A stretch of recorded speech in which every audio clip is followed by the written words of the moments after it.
What's up, guys? Welcome back to my channel. This is going to be take two because the first time I recorded this video, the audio didn't come through. So yeah, we're just going to get right to it. I'm going to be talking about the S&P 500, the overall markets. I'm going to keep this short and succinct so that people can follow along. And let's get right to it. So make sure this is awesome.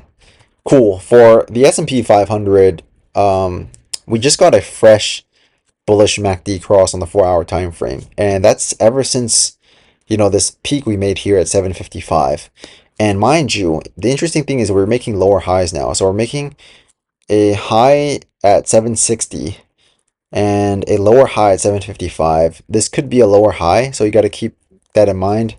I don't see any long time frame bullish divergences yet, so you really got to be careful here. We have 744 as the most probable resistance. You can see that we rejected here on the white line, which is at 100 DMA, when we're consolidating and pushing down. And then you can see that previously the orange line, which is at 200 moving average, was support, and we broke down, and now it's going to be resistance. So there's a lot of confluence here around the 100, the 50, the 200, around that 744 area. So I'm just going to keep that in mind.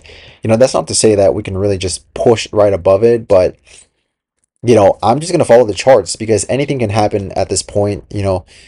Whatever the narrative is going to be on X, there's a lot of noise on X nowadays. So I just want you guys to just, because of the bull market, the memory names that have gone parabolic, there's just people who think they know what they're talking about, but they actually don't. So keep that in mind.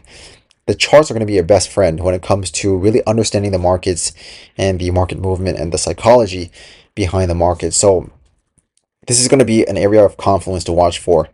And you can see on the triple Qs, it's pretty much going to be the same thing.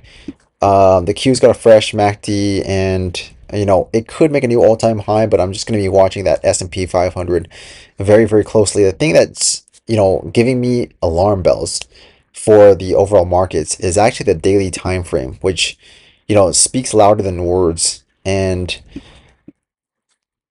this picture pretty much tells all. The MACD continues to slope very, very negatively, and that's signaling very, very bearish momentum, even though we're getting that pop after hours. So I'm guessing we can possibly put in a wick or maybe in the next day or two and then resume to the downside. You can see that the 50 MA is actually acting as support right now, but I'm not really liking this MACD. If in order for this to really just push to the upside, we really need a very, very strong move, and I'm not just seeing that in in the weeks to come. I don't see a catalyst for that. So keep that in mind.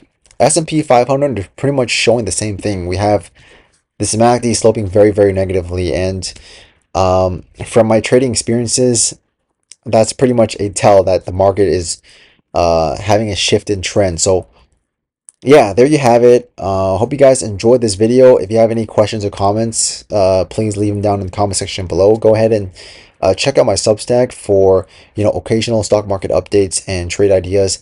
And I will see you guys in the next video. Peace.